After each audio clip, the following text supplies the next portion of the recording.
Hi, and thank you for watching Simply Lavish at Home. I'm Facia Crosby, owner of Simply Lavish Event Planning in Chicago, and I take you through all the things that you can do to upgrade your at-home entertaining. Today is all about how I decorated a cake for a denim masquerade chic 60th birthday party. The guest of honor is a longtime friend of my mother who called me up and said she forgot that I actually did event planning, but really wanted me to make her cake for her event. Cake decorating is something I picked up quite a while ago thanks to one of my dear friends. She actually bought me my first class as a gift, and I practiced for a while but really hadn't done it in a long time. So I was really hesitant to take on the challenge of a cake for a party that large. But after a brief conversation, she explained to me that she wanted a 6 and a 0. I said I could definitely try to make that cake. Here's how it turned out. As I mentioned in the intro, this is a denim masquerade party.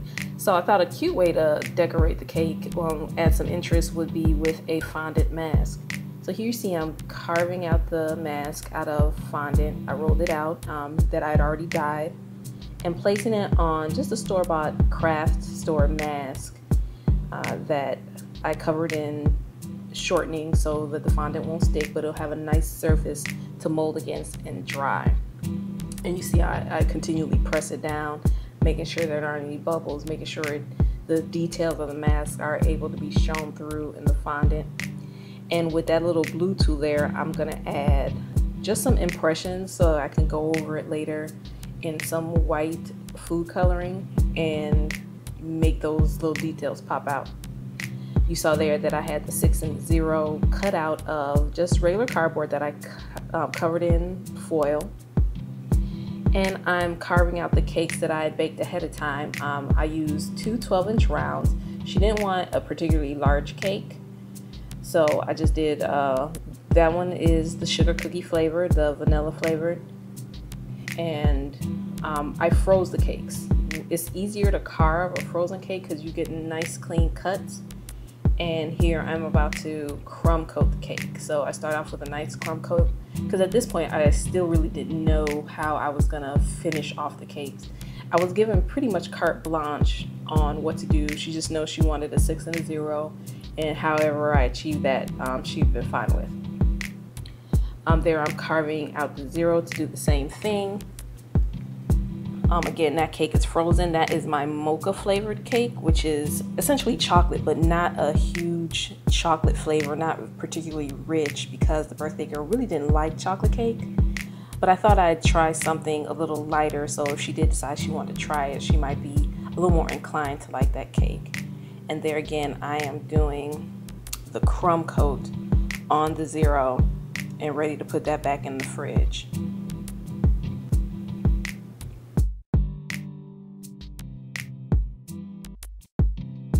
So here it is a couple of hours later, and I've taken the cakes out. The crumb coat has hardened, and at this point I decided that I would do rosettes over the cake.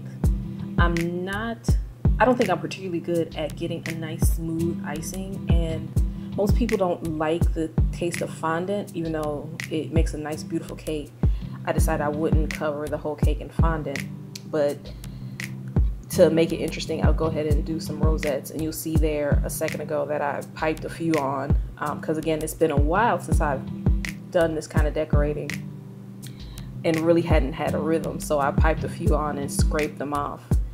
You'll see in the middle I put that same colored fondant that I used for the mask to give you that dimension for the middle of the 6. I didn't cut it out because it would have been a challenge to ice on the inside of a cutout hole in the middle of the cake. So I used that same fondant to make that center of the 6 stand out.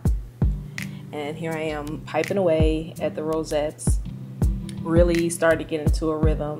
I was pretty nervous, so you'll see me a few times go in and scrape off rosettes that didn't really look right to me.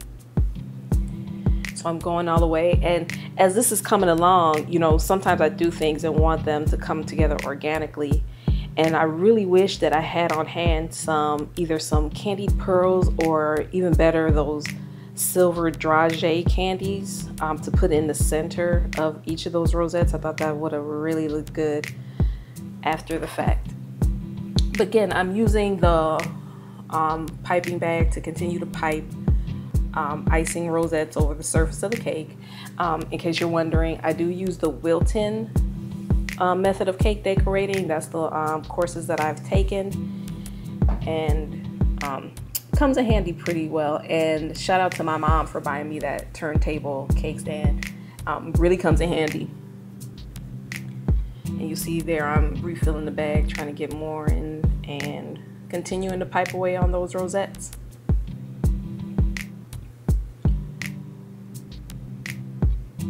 So now that goes back into the fridge, and the zero comes out. I was probably wiping off the cake stand at that point, and again coming in with a nice another layer of the buttercream. That icing is also a Wilton recipe for icing, and if I recall correctly, it's just a regular buttercream icing. And there again, I'm putting on the center of the zero, and it was really, I think I got it a little bit off center when I finally looked at it after the fact. I placed it like 3 times trying to make sure that it was right, but I think I had it slightly askew and didn't notice until the cake was completely covered. And at that point, I think it was a minuscule amount, but I was able to notice it.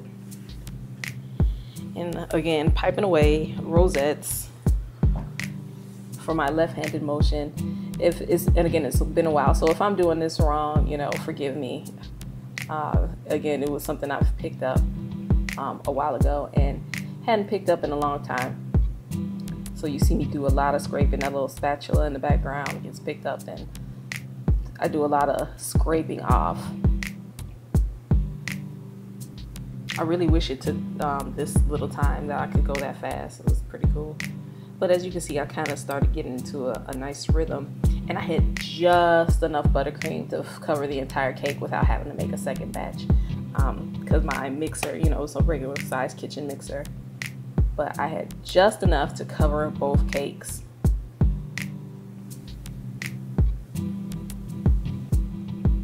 And there you see the finished product with the mask where I put the relief of those indentations, and that is the beautiful birthday girl who had a wonderful time that evening. As always, thank you so much for watching. If you like this and other videos, please click the subscribe button. Also visit my website at www.simplylavish.net. I'm also available on Facebook, Instagram, and Twitter. Here's to living simply lavishly. Cheers.